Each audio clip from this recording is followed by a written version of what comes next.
is that at the highest possible level, they did some research, and blacks on average live about 23 years less than whites in the same neighborhood. So if you go a distance of 2 miles from Grove Hall to Beacon Hill, the life expectancy of a black person is about 23 years, 2 decades shorter than somebody who's white. And so that just starts to show the significance of the healthcare disparities or health inequity. So one of the things that we were doing is we said, what can we do? And one of the first things is that food is the largest and primary social determinants of health. So in other words, one of the things that determines how healthy you're going to be is what you eat. And so there's lots of different food challenges there. So what we did is we said, okay, we partnered with a health center, in this case, Harvard Street Neighborhood Health Center, and we said, okay, anybody who is food insecure and has type 2 diabetes, we're going to give them $100 a month to buy food. And the way the process works is the money is sent to them like Apple Pay or something. It goes to your phone. And then when you go to the store, in this particular case, like Stop and Shop, they have things marked. So they have a program called the Guiding Stars System.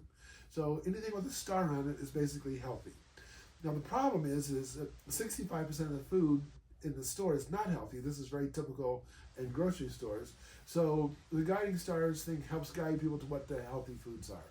And so with the $100 that they get, they can get any of the food that's healthy. So what happens, you take your phone, you go to the cash register, they scan all the stuff, and if it's healthy, it's free. Basically, you pay for it like that. It has lots of advantages. I know I'm talking too long, but this is just laying this out. You guys can cut it all later.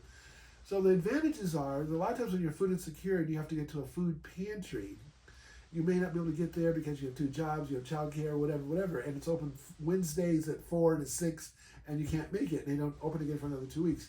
Here, you can shop anytime that the store is open. And so more freedom and flexibility there, more agency. A lot of times when you have a food pantry, you might get stuff that you don't like or don't know how to cook or whatever.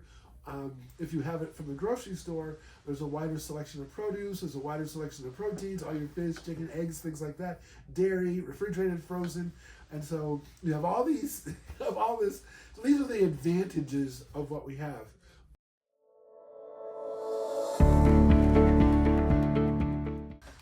So it would be, so it's our little thing, trying to get to the next health center within the city. In the city.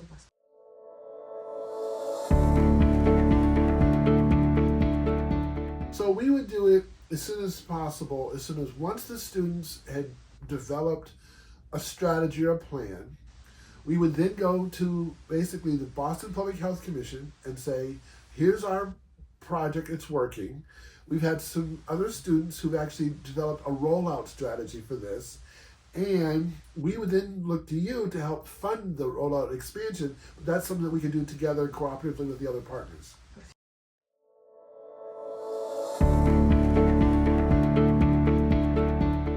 Again, when I started out talking about the difference in life expectancy, 2 decades of living shorter is pretty significant. Even if you live the same, it impacts the quality of your life, right? Which are qualities. So the idea to be able to attack chronic disease in some way that's meaningful, and I think what we're trying to do is you're changing what happens. So you have people who are already food insecure. We may not be able to do anything at that. That's their housing, their education, their job, and employment. So life has put them in a certain situation where they're food insecure as it is. So they're already vulnerable. Now the situation is, if we just have them go to the same food pantry week every week, there's like no improvement in their life. But if we can teach them how to eat healthier, at least their health is improving, so they have a better quality of life while they're dealing with other challenges.